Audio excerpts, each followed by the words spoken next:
preparador físico de la selección argentina. Hoy se fue a comer un asado al campo, porque le íbamos a hacer a la mañana y me dijo que no. Así que bueno, me estoy pateando. No sé, no dice nada. ¿Escuchás algo, Gaucho? Se hace que no escucha ahí. Sí. Se fue a comer un asadazo al campo. Sí. Y por eso le corté la siesta a todos ustedes. Lebrero, prende la luz, no se vea primero. ¿Qué más?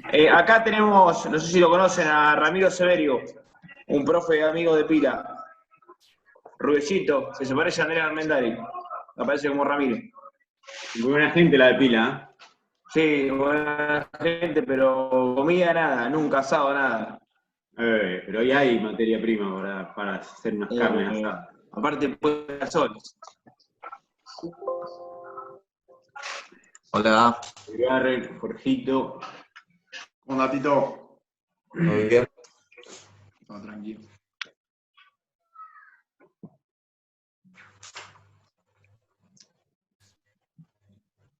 Che, vamos a tener que hacer más charlas de entrenamiento, porque tiene mucha convocatoria esta charla. No me metas presión, no me metas presión. A mitad de charla quedamos dos.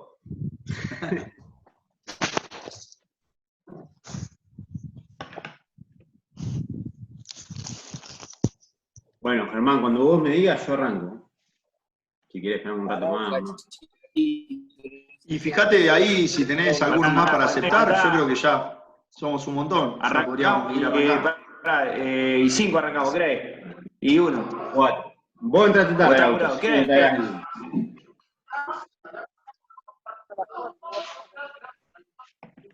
¿Qué? Bueno. Cataño no se escucha nada, está en el fondo del mar, ¿dónde está?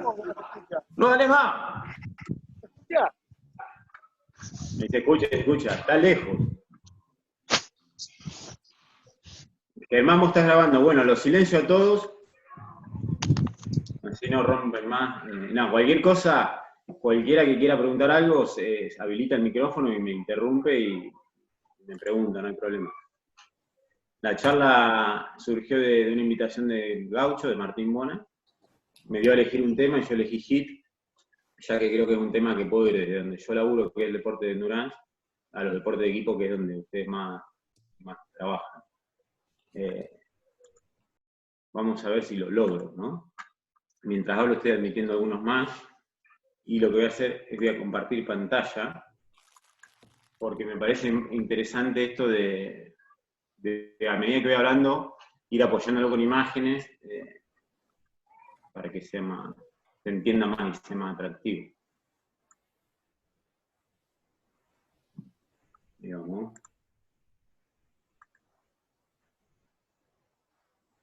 Bien.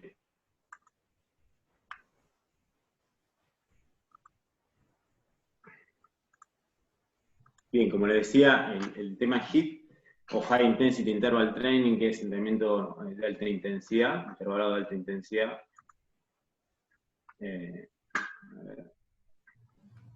Bien, cualquier cosa me interrumpe.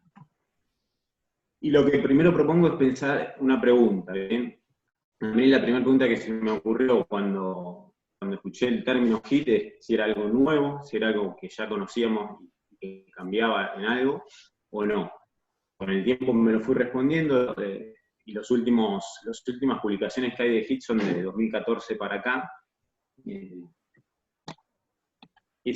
La respuesta igual se va a ir dando a medida que transcurre la charla a esta pregunta, y lo que yo planteo es que cada uno de ustedes se piense una pregunta, que ya la traiga, que por ahí ya la tiene pensada, o que le surja a medida que transcurre la charla, que la escriba, y vemos si la respondo a medida que transcurre la charla, esa inquietud que tiene, hipótesis, afirmación, lo que sea, o no. Cuando termine la charla vamos a dejar un ratito ahí, admito algunos más, para esas preguntas, ¿bien?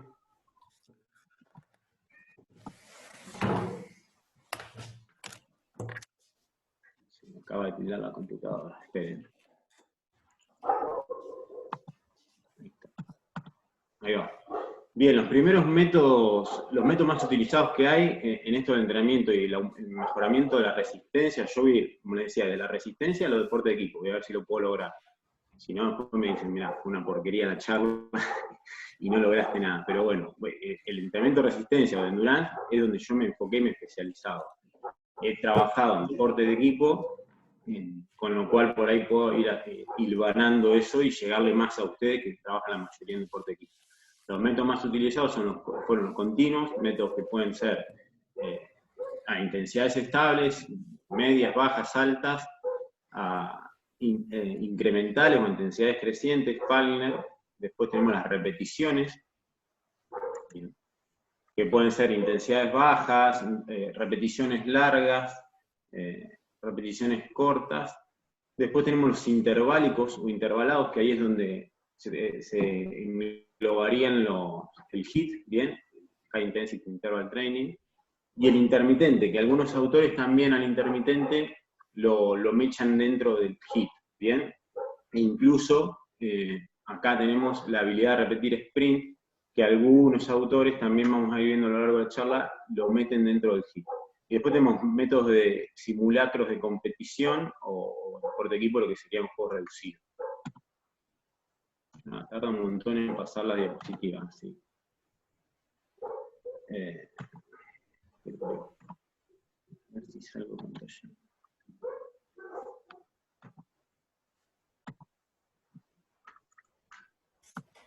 Ahí está.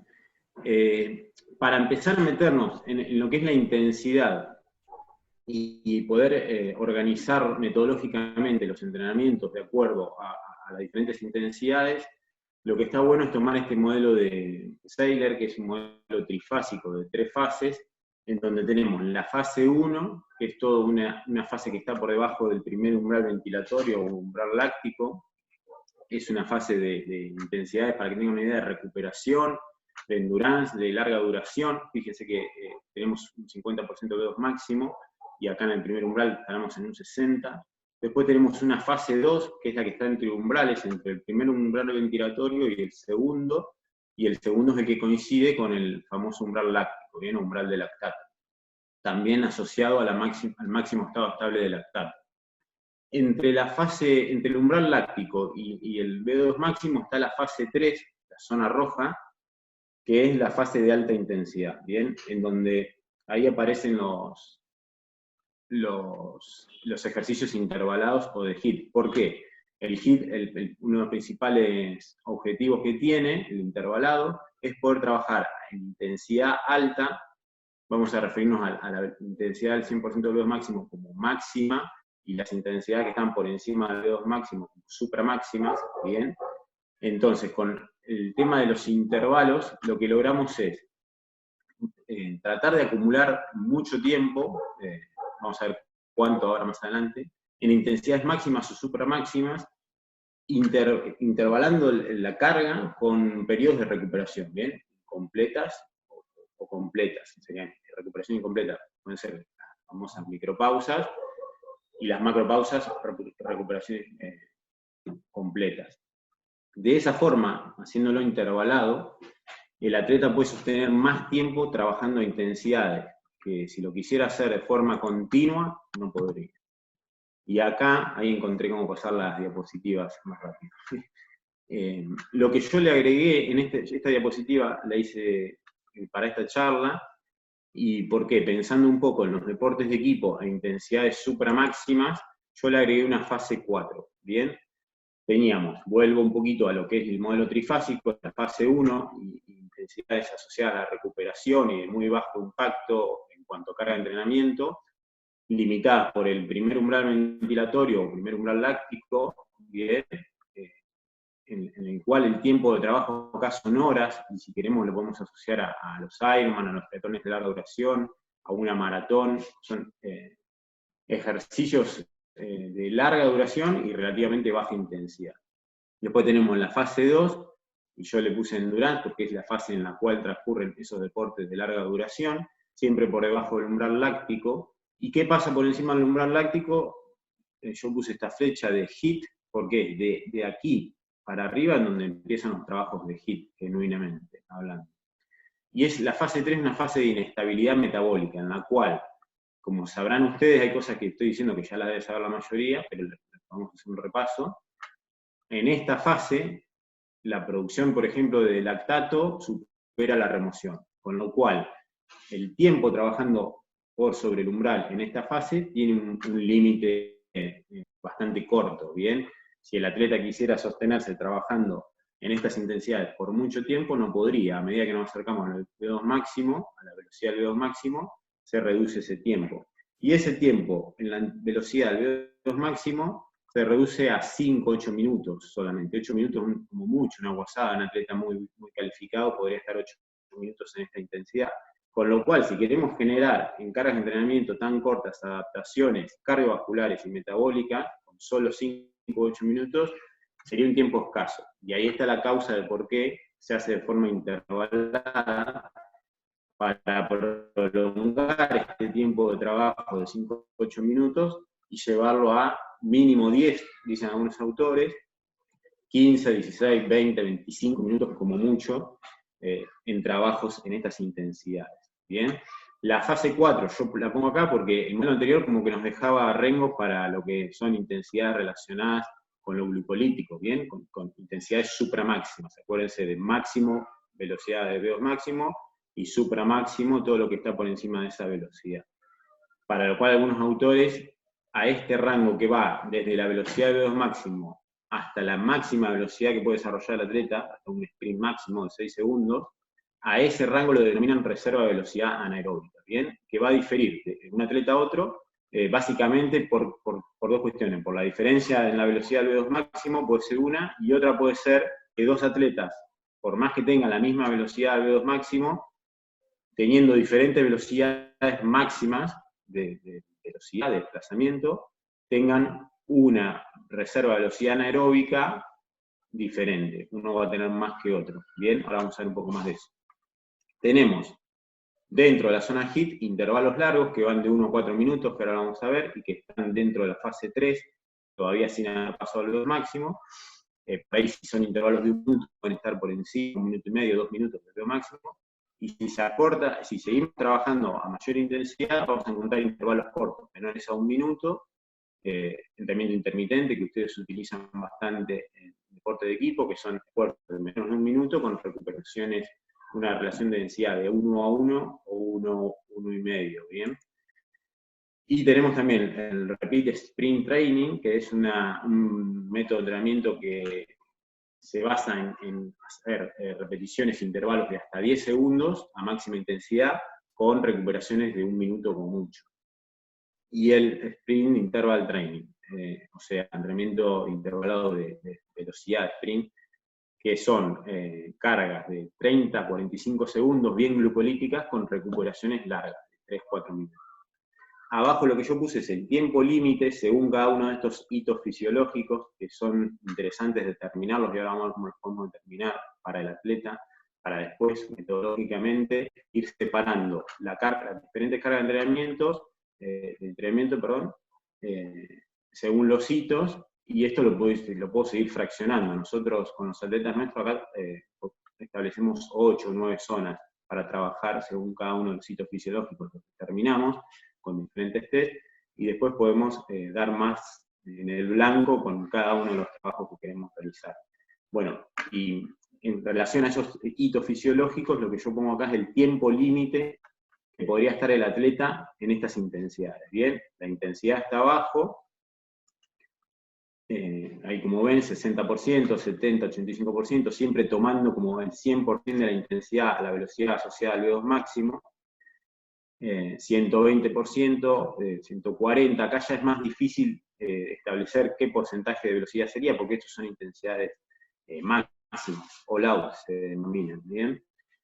Y algunos términos, como por ejemplo velocidad de máxima oxidación de lípidos, asociada al 60% de VO2 máximo, velocidad de máximo lactato en estado estable, o sea, el máximo estado estable de lactato, asociada al 70-85% del VO2 máximo, y ahí va a depender del estado de forma del atleta. Si es bien calificado, va a poder sostenerla a mayor porcentaje, esa máxima velocidad en estado estable. Y velocidad asociada al salta ese cartel y tocas el umbral de Montreal. Ahí hay alguien hablando. Si quieren preguntar alguno, o si no, silenciamos y Es que yo tenga razón. Bien, velocidad asociada a la velocidad del umbral del test de la Universidad de Montreal, velocidad asociada al test Navetta, y esta velocidad interesante que es un 20% superior a la velocidad asociada al V2 máximo, que es la que la determina el 30-15 Interval Fitness Test, que está bueno. Ahora vamos a ver por qué está bueno ese test. Bien. ¿Cómo determinar las intensidades de trabajo? De acuerdo a cada uno de los hechos fisiológicos que vimos, bueno, a través de evaluaciones. Tenemos para determinar intensidades submáximas, como por ejemplo el umbral de lactato, test incrementales, en los cuales en cada estadio, en cada palier se va aumentando la intensidad, y en el periodo que transcurre entre palier y palier del test, se toma una muestra sanguínea para ver cuántos milimoles de lactato tiene el atleta, y en base a eso establecer el umbral láctico. Estos son más interesantes para los deportes de endurance, y para los deportes de equipo o de corta duración, explosivos, de glicolíticos, son más importantes estos que están acá, máximo y supramáximo. Pero bueno, no quería dejar de nombrar esto. Tiempo límite en zona. Lo que solemos hacer acá nosotros con deportistas de endurance es, para tener un parámetro de cómo es el estado de forma del atleta, o tener una idea del hito fisiológico relacionado a una velocidad de desplazamiento, establecer distancias o cronos o determinado tiempo a una intensidad máxima sostenida en el tiempo. Por ejemplo, para determinar el máximo estado estable de lactato, lo que solemos hacer es tomar una prueba de 30 y 60 minutos a una intensidad máxima sostenible, y eso está evidenciado de que se correlaciona con ese hito fisiológico de un máximo estado estable de lactato. Es el punto máximo en el cual el atleta puede ejercer intensidad o hacer un ejercicio, el punto máximo en el cual la producción y la remoción de lactato están equilibradas. ¿Bien? Si pasa ese límite, ese punto, que está bastante asociado al umbral láctico, ya entramos en la fase 3, acuérdense, la roja, la inestabilidad metabólica. Y después tenemos los test máximos y supramáximos. Tenemos yo puse algunos, hay un montón, ¿no? Pero estos tienen buena correlación, los deben conocer, algunos de ustedes fueron alumnos míos, lo han estudiado conmigo. El test de la Universidad de Montreal, que es bueno, tiene buena correlación, por ahí los intervalos son bastante largos, algunos lo utilizan con palieres en vez de 2 minutos, de 1 minuto, para que el atleta no esté tanto tiempo en actividad y en alta intensidad, y no subestimar su velocidad asociada a los máximos. Lo que determina este test es incremental, continuo, y determina la velocidad asociada al V2 máximo, y los V2 máximos expresados en mililitros por kilogramo por minuto, relativo. ¿Bien? El Navetta, que es una derivación del test de la Universidad de Montreal, y que es el mismo, digamos, pero en un espacio separado de 20 metros, en el cual el atleta cambia de sentido, va y viene, digamos. Es continuo, y a medida que pasa el test, a través de una indicación sonora, el atleta va aumentando la intensidad en cada palier hasta que no la puede sostener. La ventaja es que se puede hacer, de la Universidad de Montreal está diseñado para hacerlo en pista de atletismo, y se puede hacer en una cancha de básquet, por ejemplo, en un lugar cerrado. Y tiene ese componente de cambio de dirección que lo perjudica un poquito, porque subestima la velocidad asociada al V2 máximo del atleta, porque ese cambio de dirección le genera un estrés periférico muscular o neuromuscular, que hace que por ahí tengan que abandonar la prueba antes de haber llegado al máximo consumo de oxígeno en mililitros por kilogramo por minuto. Y después está el 30-15 Interval Fitness Test, que en 2008 fue publicado, que fue diseñado por Martín Butchey, y que yo lo descubrí hace poco en un congreso en Córdoba, donde estuvo hablando Pablo Añón, que es un capo que la tiene clara con esto del HIIT, pero no sabía por qué la ventaja de utilizarlo, hasta que me puse a indagar un poquito, y bueno, lo encontré después con el Gaucho, con Martín, en verano estuvimos hablando un poco de los test, y ahí se lo pasé, y lo estudié un poquito más. En realidad no lo conocía tanto, nunca lo implementé con un alumno, lo voy a empezar a hacer ahora en el profesorado, yo doy clase en profesorado acá en Chascomús. Y lo que tiene este test es que toma en cuenta, primero que lo que me va a determinar es el 120% de la velocidad del atleta, siempre teniendo en cuenta que el 100% de la velocidad es el VO2, que el 100% de la intensidad es la velocidad social VO2 máximo, estaríamos un 20% arriba, ¿bien? ¿Y qué tiene en cuenta? El rendimiento glucolítico, porque ya estamos un 20% arriba del VO2 máximo, estamos son fase 4 sería de la filmina anterior, donde hay un gran aporte de energía a través del sistema glucolítico. Tiene en cuenta la cualidad neuromuscular por el cambio de sentido, y tiene en cuenta la capacidad de recuperación porque hay unos segundos de recuperación entre un palier y otro. ¿Bien? Eso es lo que argumenta el autor. Bien, en cuanto, una vez que tenemos determinados las intensidades asociadas a los diferentes hitos fisiológicos a través de las evaluaciones, no me queda otra que hacer evaluaciones para poder avanzar, puedo empezar a diseñar la estructura del HIIT, ¿bien? ¿Cómo armamos una estructura de una sesión de HIIT, ¿bien? De un intervalado. Y tenemos 9 variables que a partir de la manipulación de estas 9 variables se pueden diseñar infinidad de HIIT diferentes. Vamos a ver después por qué la necesidad de que los HIIT sean diferentes o se adapten mejor al alumno o al atleta.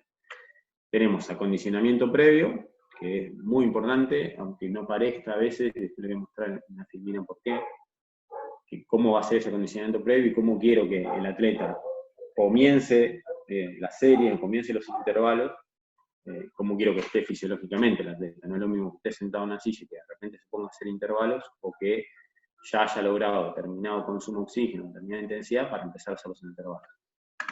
Las dos más importantes en cuanto a la manipulación de la sesión de HIIT son intensidad del intervalo y duración del intervalo, ¿bien?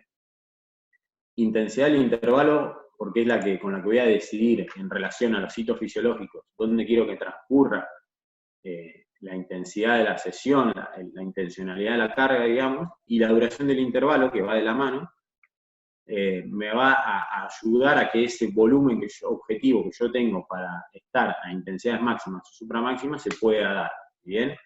Y estas variables son todas dinámicas, a medida que transcurre el entrenamiento, a medida que transcurre el año, si quieren, o la periodización, o a medida que el atleta va mejorando, estas 9 variables se van modificando. Tenemos después los números de intervalos, ¿bien? ¿Cuántos intervalos voy a querer? Que van todas de la mano. Esto es ahora que está de moda la teoría de los sistemas complejos, cada una de estas que modifico afecta a la otra. Intensidad de la pausa, duración de la pausa. Intensidad de la pausa es importante y algunos la desestiman a veces, pero cuando hay intervalos cortos, y la duración de la pausa también, es determinante a veces para que la intensidad objetivo se pueda lograr. Ahora vamos a ver el tema de eso. Duración de la pausa entre series, obviamente que es importante, si la pausa es muy larga, a veces entre intervalo e intervalo dejo una pausa muy larga, la intensidad objetivo que yo quiero lograr no se logra en esos intervalos. Intensidad de la pausa entre series y número de series, ¿bien?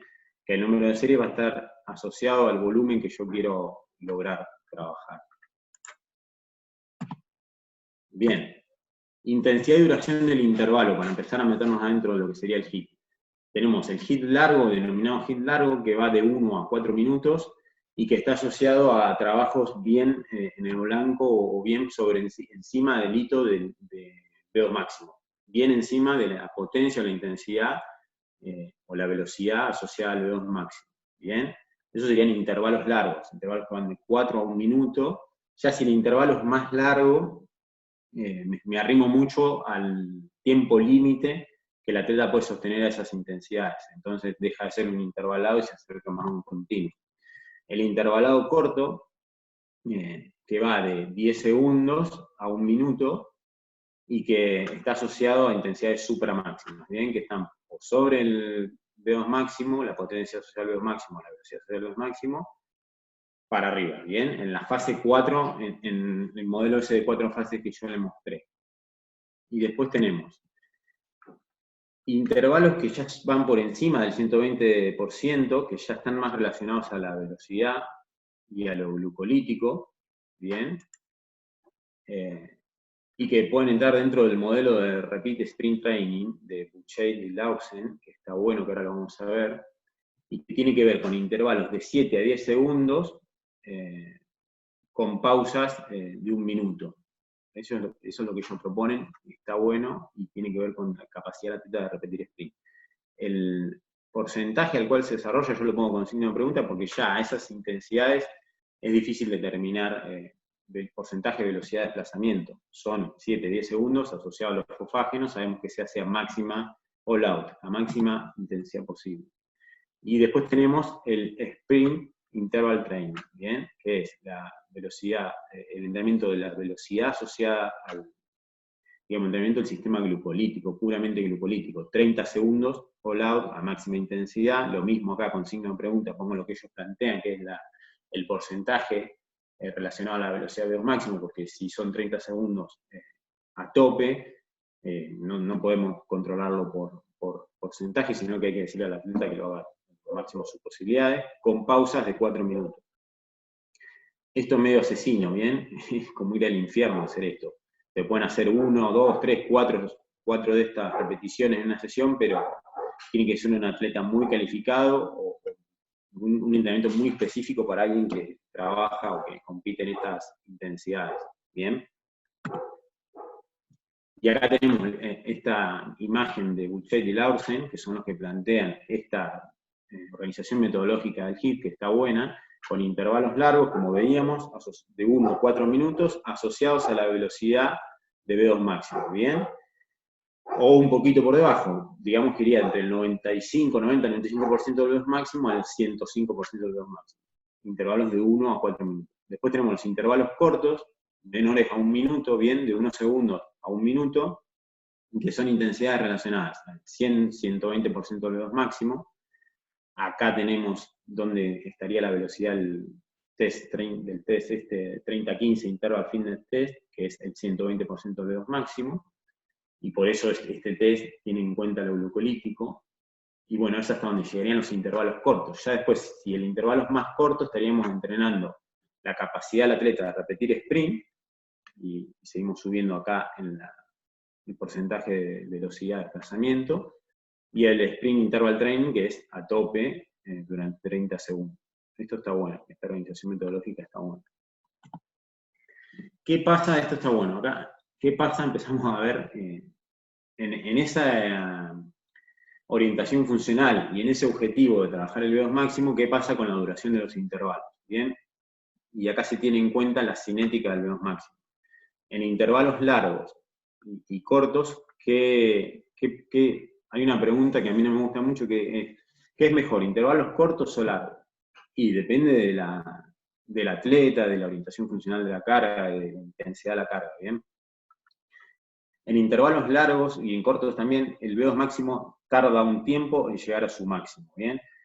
Más allá de que la intensidad del atleta sea la máxima o la relacionada al VO2 máximo, la cinética del VO2 máximo, los mililitros de oxígeno que se consumen, tardan en llegar a ser el máximo que puede metabolizar. Entonces, teniendo en cuenta esto, no todo el intervalo, por más que se realice el 100% del VO2 máximo, va a estar generando las adaptaciones metabólicas y cardiovasculares que yo quiero, que son las que se van a desarrollar una vez que el atleta llegue a metabolizar el 100% del oxígeno que puede metabolizar.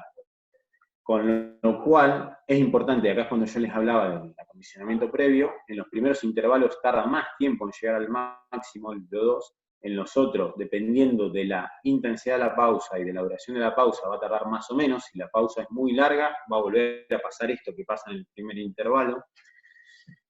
Y si la pausa es corta, tendremos que ver a qué intensidad hacer esa pausa. Si es muy baja intensidad, a veces puede pasar lo mismo. Y tampoco podemos hacer una pausa de alta intensidad o media intensidad porque no se llegaría a recuperar el atleta. Entonces, bueno, pasa esto. Y en intervalos cortos, en el HIIT corto, con más problemas sucede esto. O sea, si el intervalo es de 1 minuto, en este primer intervalo ni siquiera llegó a trabajar el VO2 máximo el atleta. En los otros intervalos llega, pero una vez que llega a ese VO2 máximo, a metabolizar el máximo oxígeno que puede metabolizar, ya termina el intervalo. Entonces, se ha estudiado que en la sumatoria del tiempo total de trabajo de todos los intervalos, solo un 40% de esa sumatoria el atleta está metabolizando el máximo oxígeno que puede y produciendo adaptaciones. Bien, supongamos que está 10 minutos, solo sumando intervalos, solo 4 minutos estaría metabolizando el máximo oxígeno. Y en intervalos cortos, ese porcentaje se asocia al 30-35%. Imagínense en intervalos de pocos segundos, ¿no? No llega nunca, digamos, no llegaría nunca al VO2 máximo. Y ahí está el problema de si se mejora o no se mejora el VO2 con intervalos cortos. Bien, en esta hay varios atletas que han hecho intervalos de diferente duración. Chequea poco tiempo, Germán. Ah, no, 4 minutos. Después volvemos a entrar en el mismo link, ¿no, Germán? Decime. Sí, sí, el mismo. Bueno, dale, porque me voy a extender el tiempo. Voy a tratar de acelerar un poquito igual. Acá tenemos que diferentes atletas han hecho intervalos en diferente hit corto, digamos, hit largo, en de diferente duración del intervalo, y se ha estudiado que los intervalos de entre 2 y 4 minutos son los que logran que el atleta esté metabolizando oxígeno en el 100% de sus probabilidades. ¿Bien? El intervalo corto de 1 minuto a veces no llega ni siquiera al 90% de su VO2 máximo, y en intervalos largos, lo que yo les decía hoy, es menor también a los 4 o 2 minutos, y encima se acerca mucho al tiempo límite zona, tiempo límite de VO2 máximo, con lo cual podría ser 1 o 2 intervalos nomás, no tendría sentido hacer un hit. Veremos más adelante qué pasa con el hit corto y los intervalos de pocos segundos, a qué intensidad se tendrían que hacer para que tengan efecto. Bien, ¿cómo controlar esa intensidad del hit que hablaba recién? Y antes de meterme en eso, acá hay un gráfico que un poco representa esa componente lento del VO2 máximo, ese retardo del VO2 máximo. El atleta imprime el 100% de su intensidad, ya sea de velocidad de desplazamiento, potencia, con lo que se mida, y metabólicamente o a nivel cardiovascular no está sucediendo el 100%, ¿bien? De lo que venía hablando recién. La frecuencia cardíaca, y este es un tema, sube al principio bastante y se separa bastante del VO2 máximo, con lo cual no tendría correlación el VO2 máximo con la frecuencia cardíaca, y después se va equiparando. Con lo cual, en intervalos largos, la frecuencia cardíaca toma más relevancia como indicador de la carga, ¿bien? Y en intervalos cortos, nada, muy poco. ¿Cómo controlar la intensidad del hit? ¿Bien? Con los componentes de la carga, ya sea externa o interna. Los componentes de la carga externa son la velocidad de desplazamiento del atleta, medida en kilómetros por hora, en metros por segundo, o en tiempo por kilómetro, minutos por kilómetro. O los vatios, que en ciclismo utilizamos vatios, que es la potencia que el atleta ejerce en el pedal, que es un muy buen parámetro de medición de la carga.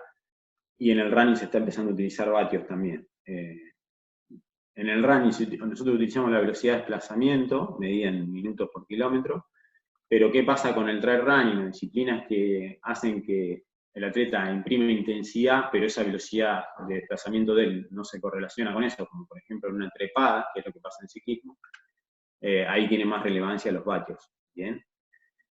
Siempre asociar la velocidad de desplazamiento del atleta, o los vatios, o lo que se utilice, con los hitos fisiológicos. Y los determinantes ahí son el umbral láctico, acuérdense, vuelvo al principio, el VO2 máximo, y todo lo que sucede por encima del VO2 máximo, ¿bien? La capacidad glucolítica, que anda alrededor de los 90 segundos, y estoy mirando que queda 1 minuto. Y la velocidad máxima, ¿bien? Cuando se corte volvemos a entrar todos, arrancamos de nuevo. Carga interna. ¿Cómo puedo monitorizar esa carga externa o esos indicadores de la carga a nivel interno, lo que le pasa a nivel biológico, fisiológico al atleta o psicológico? Con la frecuencia cardíaca, con la percepción del esfuerzo que el atleta tiene y con el lactato. El lactato es más difícil y es caro, es difícil de implementarlo en el día a día. La frecuencia cardíaca vemos que tiene en intervalos cortos y de alta intensidad no correlaciona para nada con lo que está sucediendo a nivel metabólico, y la percepción del esfuerzo pasa a tener preponderancia en ese caso, en de los intervalos cortos, junto con la velocidad de desplazamiento. No está.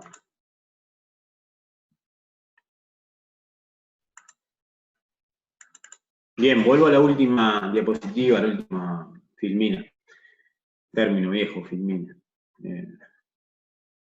Carga externa, que es lo que puedo manipular y lo que el atleta puede modificar. El atleta también puede, la idea es que el atleta entienda y aprenda sobre entrenamiento para él quizá pueda manipular las pausas o determinados pequeños detalles que él, a medida que transcurre el entrenamiento, nosotros que no estamos, estoy hablando de los entrenadores de endurance, que no estamos encima del atleta, el atleta podría modificar de acuerdo a determinadas sensaciones. Y la carga interna, frecuencia cardíaca, percepción del esfuerzo del atleta y el lactato.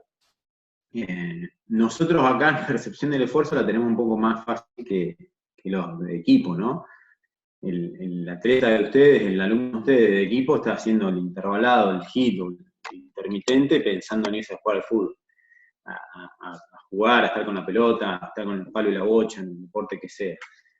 Nosotros, los de endurance, son un poco más masoquistas los deportistas, de Simón y el Negro, que están ahí, que fueron alumnos míos, lo saben, seguramente el atleta de endurance se mata solo, igual arriba de una bici o nadando, como su disciplina es esa que está haciendo ahí mientras transcurre el hit. Y a veces en el deporte de equipo no, la disciplina de él va con la pelota y va por otro lado. Pero bueno, no me quiero meter ahí, ya es un campo más polémico. Pero digo, percepción del esfuerzo es subjetiva y es lo que el atleta me va a comunicar a mí, y ahí está mediada por lo que él quiera comunicar. El lactato no hay vuelta que darle, es el mejor indicador de lo que sucede a nivel celular y a nivel metabólico, y la frecuencia cardíaca en intervalos largos es un parámetro que se equipara bastante con lo que sucede a nivel cardiovascular y metabólico, justamente cardiovascular, frecuencia cardíaca, pero en intervalos cortos no. No refleja, y ahora vamos a ver eso, para nada lo que sucede a nivel metabólico. Acá para un poco demostrar eso, esto es, ¿qué es? Para ponerlo en situación. Los vatios, que es lo que medimos nosotros, con lo que medimos la carga externa, versus la frecuencia cardíaca, en un hit corto. Vamos a ver carga externa, que son los vatios, versus carga interna, que es la frecuencia cardíaca. Para terminar de explicar un poquito esto de carga externa y carga interna. Esta sesión es de Salvador Reta, que es cadete, es un alumno mío, ciclista. Los intervalos son de 30 segundos, y fíjense que trabaja a intensidades máximas o supramáximas. Está acá su máximo, su potencia asociada al VO máximo son 300 vatios, y acá está, voy a marcar los intervalos en los cuales trabaja al máximo o por encima, 324 vatios, 294 vatios, 299, elegí un recorte de la sesión de entrenamiento. Intercalados con pausa, esto sería una relación de densidad de 1 a 1, 30 segundos de pausa, que desarrolla unos vatios que son de fase 1, bien de recuperación, bien, 73, 71. Y fíjense, la frecuencia cardíaca es la misma para para el intervalo de carga como para el descarga, la frecuencia cardíaca media es la misma. La máxima del intervalo varía un poco, pero lo pongo acá como para demostrar cómo la frecuencia cardíaca no siempre refleja lo que sucede a nivel metabólico muscular, ¿bien?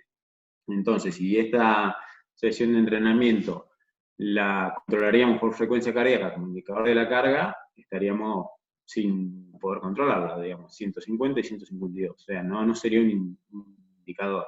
En este caso es mucho más valioso, más válido el indicador de percepción subjetiva del esfuerzo, que hay evidencia científica que dice que determinados números de la escala de Borg, la percepción del esfuerzo de un alumno, en la escala del 1 al 10, se correlaciona con los hitos fisiológicos que vimos anteriormente. Por ejemplo, si este alumno está en un 6-7 de la escala de Borg que él percibe, está entrenado y sabe utilizar la escala de Borg y percibe bien lo que le pasa, las reacciones que tiene su cuerpo a nivel biológico, en ese 6-7 de la escala de Borg coincidiría con el umbral láctico de él. Y lo hemos usado en test, con Seba Edo, en test que yo le he realizado de umbral láctico, hemos utilizado la escala de Borg y coincide.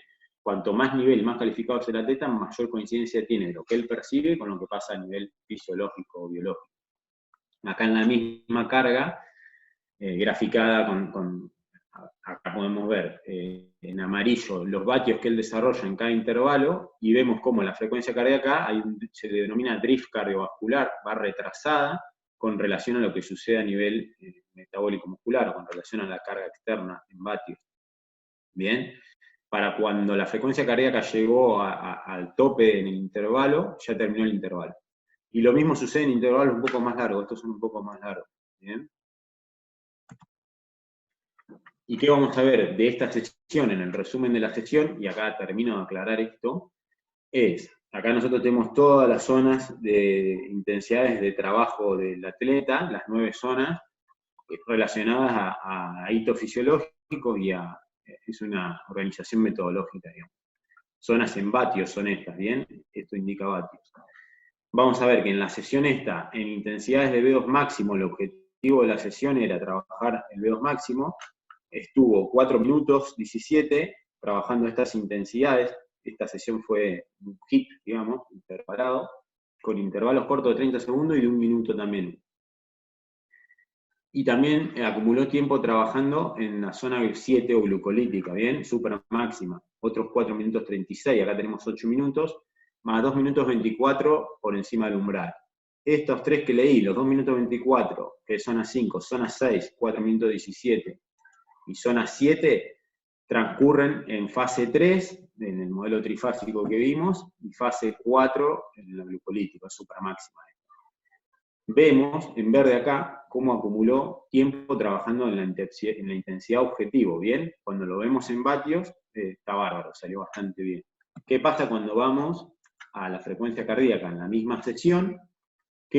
¿Hasta dónde pudo acumular tiempo trabajando según la frecuencia cardíaca en esas fases? Bien, tenemos 0 minutos acumulado en fase 3, bien, acá no hay fase 4, la frecuencia cardíaca máxima llega hasta el tope del V2 máximo, con lo cual no hay fase 4. Y miren que de los 10 minutos que teníamos acumulados en fase 3 y fase 4, controlado por carga externa por vatios, vemos cómo la frecuencia cardíaca para nada reflejó ese trabajo. Esto es la misma sesión. Recién pudo acumular 3 minutos 18 a valores de frecuencia cardíaca asociados a la fase 2, al umbral. ¿Bien? 10 minutos también acá, pero bueno, a lo que voy. No habría, si solo utilizáramos la frecuencia cardíaca como parámetro, no estaríamos pudiendo controlar la sesión. ¿Bien? Estamos hablando de un deporte cíclico, ciclismo. Bien, acá me voy un poco de tema, pero no tanto. Y un poco la intención, metiendo este estudio, es demostrar la importancia que tiene el sistema oxidativo más allá del deporte. Digamos, para mí, el sistema oxidativo es determinante y es buenísimo que el atleta tenga un buen consumo de oxígeno, más allá de si el deporte es específicamente de involucrar al consumo de oxígeno, como puede ser el ciclismo, la natación, el running, o si es de equipo, o si es de velocidad. Los beneficios que tiene que el atleta tenga un buen consumo de oxígeno. ¿Bien? Y vamos a ver, por ejemplo, en este estudio hicieron 4 repeticiones de 30 segundos all out, o sea, a tope, sería 4 Wingate test, el que alguna vez hizo un Wingate, sabe lo que son 4 por 30 segundos a tope con 3 minutos de pausa. Lo que demuestra el test es el involucramiento de cada uno de los sistemas energéticos o las vías de aporte de energía en cada una de esas repeticiones. Y vamos a ver cómo a medida que transcurren las repeticiones, toma más preponderancia la participación del sistema oxidativo, por eso voy a los V2 máximo, y va disminuyendo muchísimo el aporte energético a través del sistema glucolítico. En la primera repetición de 30 segundos, el que más aporta es el glucolítico, el fosfágeno o el ATP-CP queda acá al medio, y el que menos aporta es el oxidativo. Y a medida que transcurren los intervalos, como les decía, va bajando el aporte energético a través del sistema glucolítico. Cualquiera de nosotros, sin ver esto, y si le decimos que un atleta hace 4 por 30 segundos a tope, que está relacionado al método de Sprint Interval Training de Lausen y Buchay, que es viejo igual, pero ellos lo metieron dentro de esta organización metodológica. Si nos preguntan a nosotros, un atleta que realiza 4 repeticiones de 30 segundos a tope, diríamos que es puramente glucolítico eso, ¿no? Cualquiera lo diría. Y cuando vemos realmente lo que pasa en un estudio, vemos que es preponderante o es determinante que el atleta tenga un buen, que esté entrenado a nivel oxidativo también. Vamos a ver que cómo crece proporcionalmente el aporte de energía a través del sistema oxidativo a medida que pasan los intervalos. Bien, el oxidativo acá aporta el 21, en el segundo el 28 del porcentaje de la energía generada, en el tercer intervalo aporta el 35 y en el cuarto también. Y disminuye muchísimo el aporte de energía a través del sistema glucolítico. El fosfágeno siempre aporta, y sobre todo en los primeros segundos de ejecución de esta repetición de 30 segundos. Bien. Este es otro estudio que está buenísimo, me pareció interesante meterlo. Y con estos dos, con el anterior y con este, lo que trato es de arrimarme, pues yo vengo del de endurance y de los hits para deportes cíclicos y de larga duración, y con esto nos vamos a ir metiendo un poquito en el deporte de equipo y ya cierro, bien, para que hagan algunas preguntas. Este estudio es de Massa, lo de conocer, rosarino argentino, que lo presentó el año pasado en el Congreso Mundial de Ciencia de Fútbol en Australia, y es simple, comparó cómo con diferentes fracción de la distancia a trabajar, tiene mayor estrés o menor estrés, o da más en el blanco o menos en el blanco, con el objetivo de la sesión. A ver, acá lo explico para que me entiendan. Agarró 15 jugadores juveniles de fútbol de Rosario Central y le hizo hacer 4, y con esto, antes de empezar, lo que tenemos que dejar un poco de lado es el blanco y negro. No estoy diciendo que los jugadores de fútbol tienen que hacer pasada a 400 o entrenamientos intermitentes. No. Lo que sí voy a defender es que el jugador de fútbol, el jugador de básquet, el de rugby, el de hockey, o el deporte de equipo que sea, bien, del deporte que sea, tenga un buen consumo de oxígeno. Bien, y una velocidad asociada al consumo de oxígeno alta siempre va a ser mejor para el deporte de equipo, para el deporte de conjunto. Entonces, ¿cómo puedo mejorar esa velocidad asociada al VO2 máximo?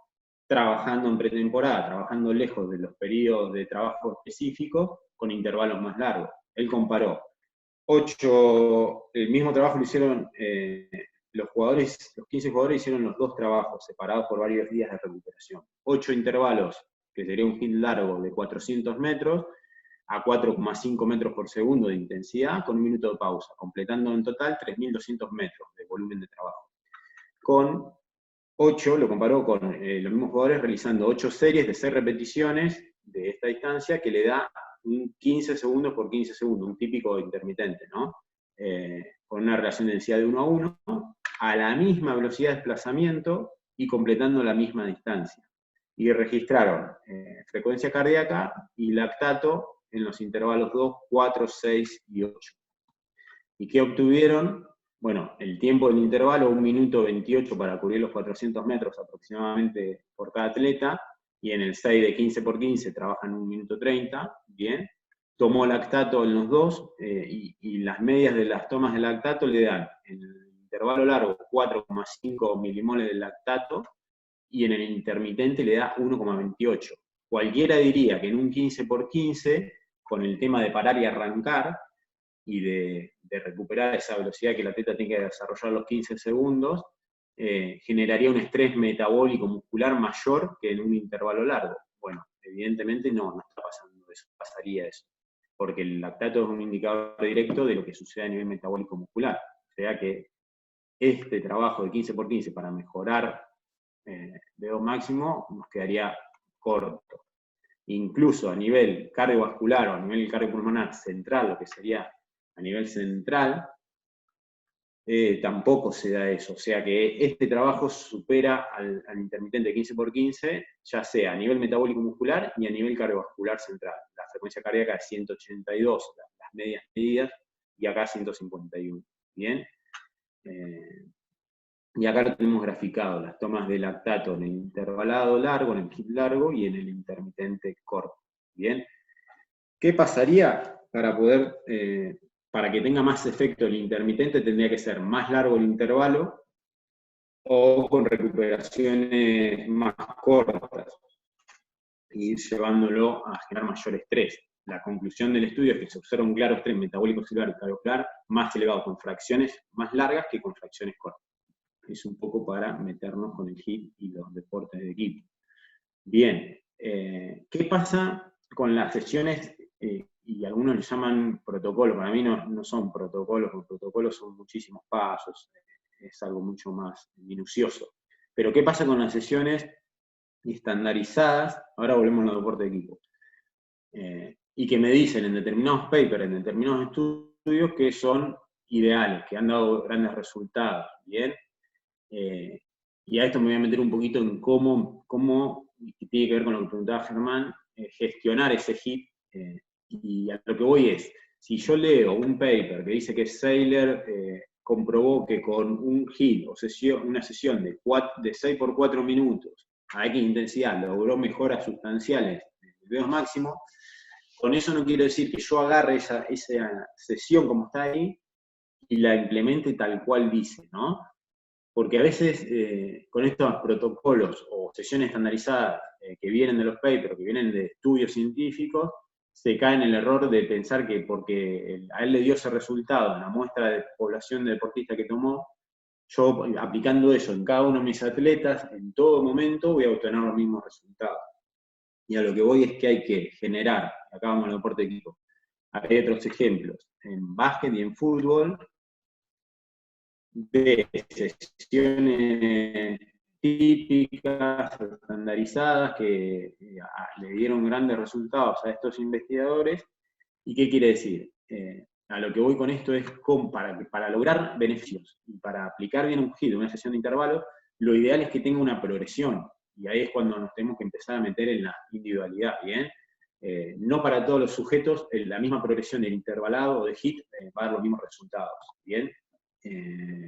Voy a empezar con, por ejemplo, si yo quiero terminar trabajando 30 minutos para que ese porcentaje de 40% que hablábamos hoy me dé un volumen determinado a intensidades objetivos de VO2 máximo, no es que de un día para el otro al atleta lo voy a poner a hacer 6 por 5 minutos, porque incluso ni las podría sostener, sino que voy a empezar a hacer una progresión para llegar a esos 6 por 5 minutos. Bien, empezaré trabajando con intervalos de 1 minuto, con intervalos de 2 minutos, incluso utilizo intervalos cortos, aunque veamos que a veces no son los mejores, para luego llegar a poder acumular un tiempo interesante en intensidades objetivos. Y lo mismo pasará en los deportes de equipo, ¿bien? Haré progresiones de trabajo que a medida que avanza la temporada y vuelvo a reevaluar a los atletas y veo que tienen efecto lo que estoy haciendo, iré modificando, iré aumentando los tiempos de trabajo para generar adaptaciones metabólicas y cardiovasculares en una progresión, en algo que lo trato de individualizar lo máximo posible, según las características de los sujetos que tengo para trabajar. Bien, y para terminar, un poco las conclusiones de cómo diseñar un HIIT en deportes de equipo, que puede ser también alguno de estos puntos válidos para deportes de endurance también. Determinar niveles de rendimiento es lo primero que tendríamos que hacer, bien, de los jugadores que tenemos, del plantel que tenemos, asociados a diferentes hitos fisiológicos. Bien, quiero ver cómo están a nivel de VO2 máximo, quiero ver cómo están en cuanto a lo glucolítico, quiero ver cómo están en velocidad. Lo primero que tengo que hacer es evaluarlo, determinar el nivel de rendimiento del plantel y poder individualizar después en base a eso la carga lo máximo posible. El test que parece que es el que mayor resultados va a dar para deporte de equipo es el 30-15, el que hablamos hoy, ya que tiene en cuenta la aptitud aeróbica, lo neuromuscular, la capacidad de recuperación bien y lo glucolítico. Y acá en la imagen está el ejemplo de que dos sujetos con la misma velocidad asociada al VO2 máximo, 18 km por hora, tienen diferente velocidad máxima de desplazamiento, diferente velocidad del sprint, con lo cual su reserva de velocidad anaeróbica es mayor en uno que en otro. A la hora de aplicar una carga, si yo solamente me guío por la velocidad asociada al VO2 máximo, y en los dos quiero aplicar una carga que ronda los 21 km, en uno voy a utilizar una fracción mucho más grande que en otro de esa reserva de velocidad anaeróbica. Lo que plantea Buchet es que, utilizando el test 30-15, el valor que me arroja el test es el 120% de la velocidad de desplazamiento del atleta, bien, un 20% superior a la velocidad del VO2 máximo, y tiene en cuenta esa reserva de velocidad anaeróbica, entre otras cosas. con lo cual después al momento de la aplicación de la carga, sería más equitativa para los dos sujetos en este ejemplo. Luego de determinar los niveles de rendimiento por un test, puedo también determinarlo por el yo-yo test o por el naveta, que me van a arrojar la velocidad asociada al V2 máximo, que no importa que subestime los mililitros de consumo de oxígeno utilizados, sino que lo utilizo yo como un parámetro de rendimiento máximo para ese tipo de carga. Y puedo, por ejemplo, determinarlo con el naveta, V2 máximo, la velocidad del V2 máximo, y hacer un test de velocidad máxima, y ahí mismo también puedo yo establecer, pero es un poco más de trabajo, qué reserva de velocidad anaeróbica tiene cada uno de los atletas. ¿Bien? Elección del HIIT sería el segundo paso, si vamos a utilizar un HIIT, según el objetivo, qué orientación funcional va a tener y qué quiero trabajar, el momento del año, la periodización anual, bien, si me va a convenir según el momento del año que estoy, como veíamos hoy en el estudio de masa, utilizar un HIIT largo, utilizar un HIIT corto, hacer un intermitente en una relación de densidad 1 a 1, utilizar repeat sprint training, utilizar el entrenamiento glucolítico como el sprint interval training, la orientación funcional de la carga también y la especificidad que quiero lograr con esa carga. Bien, va a ser menos específica al principio de la temporada, y a medida que avanza la temporada y en esa progresión de HIIT que hablábamos hoy, puede ser más específica. Y después adecuar las cargas, que esto es lo más importante para individualizarlas, a los diferentes sujetos. Bien, nivel de rendimiento del sujeto, que va a estar determinado por el test que tomé anteriormente, el nivel de respuesta del sujeto, va a haber sujetos que se les llama respondedores y no respondedores. Puede ser, y me ha pasado con alumnos, que implementás unas sesiones de entrenamiento X, un HIIT X, y en el otro alumno implementás el mismo, y uno tiene una respuesta mucho mayor que el otro en cuanto a adaptaciones, y generar esas adaptaciones. Y eso como lo comprobamos, y bueno, volviendo a evaluar, y viendo, de acuerdo al nivel inicial en el que estaba cada uno de los sujetos, cómo está luego de hacer esa progresión de HIIT o esa implementación. Y después también lo puedo individualizar de acuerdo a la posición del juego de cada uno y al perfil fisiológico de cada uno. ¿Bien? Dos sujetos del mismo plantel pueden tener mayor capacidad o mayor potencia en determinado sistema que el otro. ¿Bien? Uno puede, quizá los dos llegan, y a ver cómo lo explico, a la misma. Los test estos que me determinan la velocidad del V2 máximo me determinan la velocidad mínima con la que el atleta llega al V2 máximo. Quizá los dos llegan a la misma, pero uno la puede sostener mucho más tiempo que otro, entonces tiene una capacidad mayor que el otro. Y así en cada uno de los sistemas, el poder sostener una intensidad elevada a mayor cantidad de tiempo va a hacer que el atleta tiene más capacidad, y el otro quizás llegó a la misma velocidad de desplazamiento, llegó a producir la misma potencia, pero no la puede sostener en el tiempo. Entonces en uno tengo que trabajar más la capacidad si quisiera, y en el otro puedo trabajar potencia para que aumente esa velocidad de desplazamiento. Esto es difícil de explicar, pero bueno, es ver, adecuar la carga de entrenamiento al sujeto, a la posición de juego que tiene. Y hoy en día se sabe muchísimo de las características del juego y las características de los jugadores de cada uno de los deportes. ¿Bien? Entonces, adecuar lo máximo posible. Y que quede claro, no estoy diciendo hacer pasada de 400, pero sí puedo hacer pasada de 400 en la pista de atletismo con un equipo un mes antes de que empiece el campeonato, y luego, a medida que se acerca la preparación más específica, hacer HIIT corto o intermitente, y me voy a beneficiar en ese intermitente, en ese HIIT corto, de haber generado en mis deportistas una velocidad asociada al V2 máximo mayor. Entonces, todo lo que yo haga a intensidad supramáxima se va a desarrollar a velocidad de desplazamiento superior. Y también está comprobado que con un V2 máximo mayor, el jugador, y por esto defiendo un poco los V2 máximos, llegan al segundo tiempo corriendo más que el equipo contrario, corriendo más distancia y permaneciendo más activos. Y a su vez ese V2 máximo le va a dar la posibilidad de recuperarse y de que la acidez a nivel celular sea menor, de amortiguar los hidrogeniones, de tener de generar biogénesis mitocondrial y tener mayor cantidad de mitocondrias, que van a ser las que van a poder, las que se van a utilizar para amortiguar, para generar mayor aclaramiento lactato, para amortiguar bien los hidrogeniones que se producen en una carga glucolítica, por ejemplo. Bien, entre otros beneficios más que le va a aportar ese V2 máximo. Bien, y con esto termino. Y ahora me dicen ustedes qué onda. si se entendió algo, o vuelvo a arrancar. No. Dejar de compartir pantalla. Muchas gracias. Antes de terminar de hablar, y por si no sé cuánto tiempo queda, pero agradecerle a Martín, al Gaucho Bona, por la invitación. Me dejó libre la elección del tema, y yo relacioné HIIT y traté de ir de lo que yo me especializo, que son los deportes de endurance, a donde ustedes trabajan, que son los deportes de equipo. Agradecerle a Martín el gesto, que no es muy común y que en nuestra profesión hace falta un poco más de eso, de reconocernos entre nosotros, de darnos una mano, de compartir y dejar de lado por ahí egos que vienen, que hay gente que con eso de los egos y de cerrarse y no compartir, hacen que se aprenda menos. La idea acá es que todos aprendamos un poquito más, que cada uno lo pueda utilizar donde trabaja de la mejor forma posible. Así que gracias, Gaucho. Fue el vinito, después terminó acá. Todo esto por un vino, ¿podés creer? Qué pobreza. Bueno, gracias a vos, Richard. La idea era, bueno, juntarnos y empezar así cada uno a opinarlo. No opinar, dónde se formó, qué hace, cómo lo hace, qué metodología usa y, bueno, qué posibilidades de medir en nuestro deporte amateur, porque todos estamos en la misma. Nada, bueno, ahora si alguno quiere hacer una pregunta, encantado, le hace una pregunta. Yo antes de cerrar todo, invité a chicos de Pila, a otros chicos de acá de Chascomús, profes, que si los invitamos fue porque vemos en algo en ellos que quieren aprender o están trabajando todos los días. Y para mí eso es muy importante.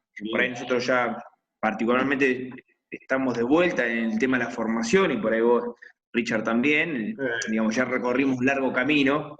Uno siempre sigue formando, pero digamos, ya hizo todo un trayecto y ahora va seleccionando cosas que quiere estudiar. Antes hacíamos todo, y bueno, y por eso los invitamos a todos. Así que bueno, no hablo más. Quieren hacer una pregunta, lo tiene a Richard, hacen preguntas.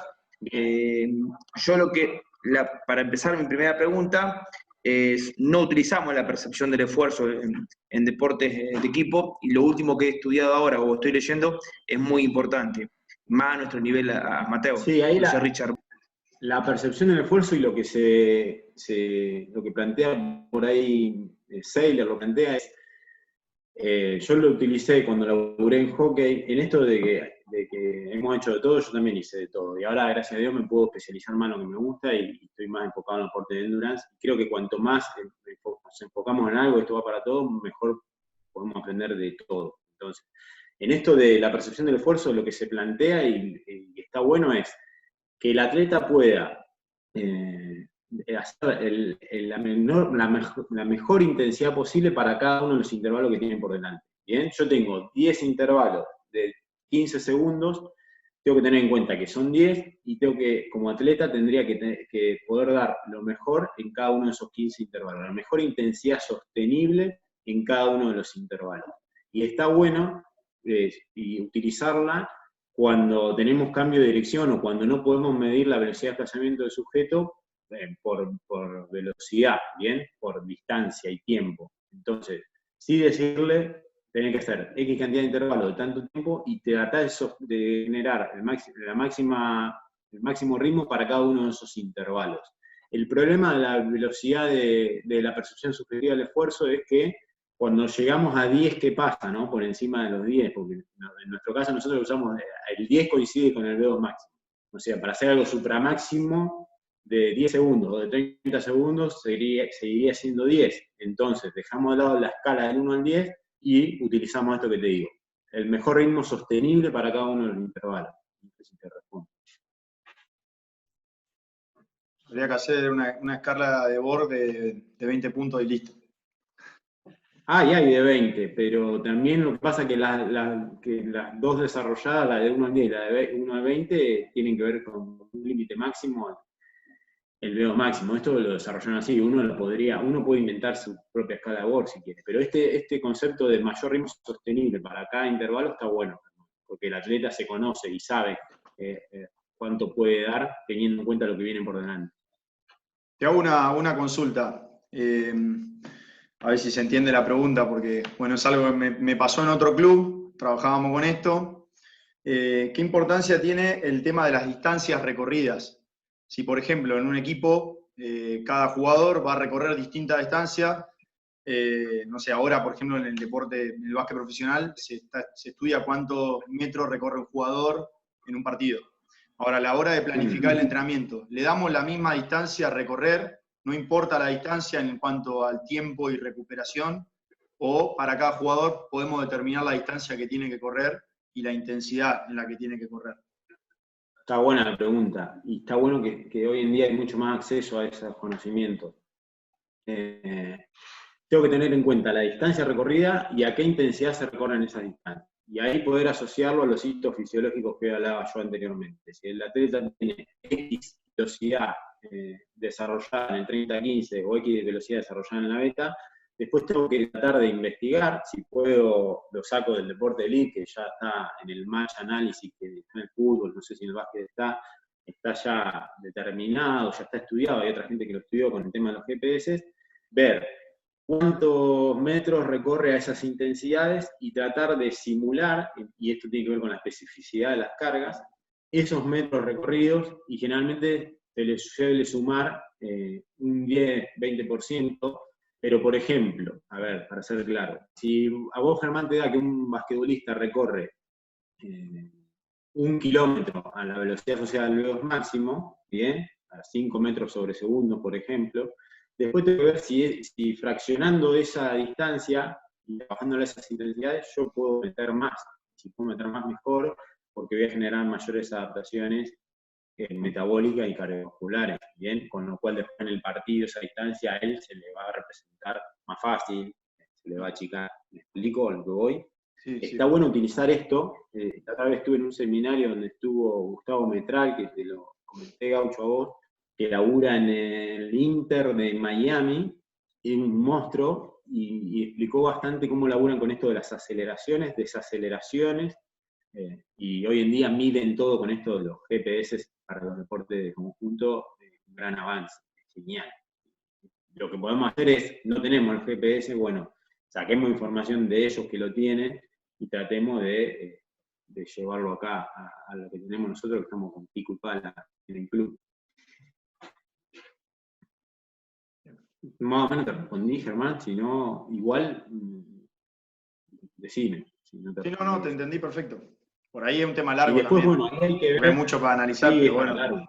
Pero como no había nombrado por ahí lo de la distancia, por eso te hacía la pregunta esa. Perfecto. Nosotros asociamos mucho al tiempo, más que a la distancia. ¿Bien? Claro. Y lo que hay que ver ahí es, según la posición de juego de cada uno, va a diferir mucho la distancia recorrida, a alta intensidad, baja intensidad, acciones de máxima intensidad. Según la posición de juego, en el deporte de equipos cambia mucho.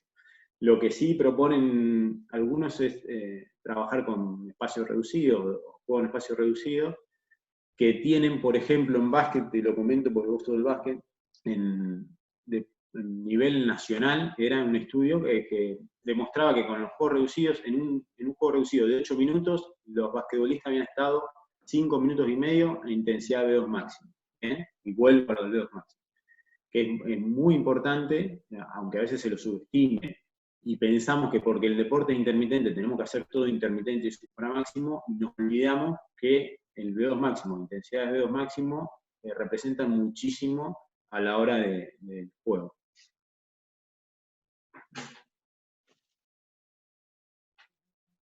Bueno, señores, ¿alguna pregunta más? Pregunten, que esto es gratis. Yo le pagué el vino ya, así que pregunten. No me pagaste.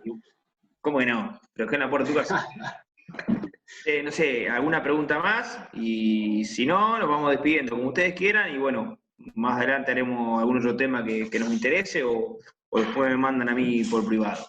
Sí, yo no tengo problema, me encanta, Gaucho, hablar de entrenamiento, y no tengo problema en volver a hacer otra charla, por ahí con demanda de ustedes. No le garantizo que pueda llegar a hacer charla de temas que por ahí, temas que no sé, qué sé yo. Yo planteé el hit porque se me ocurrió a mí, pero por ahí a ustedes les interesa otra cosa. Suri, ¿te quiere preguntar algo? Sí, ¿cómo anda, Ricardo? Gracias, Suri, ¿todo bien? Bien. ¿A qué edad recomendás empezar a hacer los testeos? El tema de las edades. En niños, yo no le veo mucho sentido. ya que la orientación de las cargas no son generar mayores volúmenes de oxígeno, ni generar mayor volumen sistólico, ni nada por el estilo. De niños ustedes deben trabajar más sobre habilidades motrices específicas, el afianzamiento de determinados patrones o engramas motores relacionados al deporte específico, y deben dejar de lado bastante lo que tiene que ver con el rendimiento físico. Bien, yo acá apunto derecho al rendimiento físico, y tiene más que ver con edades que van en deporte de equipo por arriba de los 11, 12 años, ¿bien? Sí. De los 10 años para abajo, no soy un especialista, pero de los 10 años para abajo, yo todo el tiempo que lo tengo al chico en el club, me preocuparía porque adquieran patrones de movimiento y gramas motores específicos del deporte, que lo van a hacer construir redes neurales que después, cuando el deportista llega a ser grande, llegan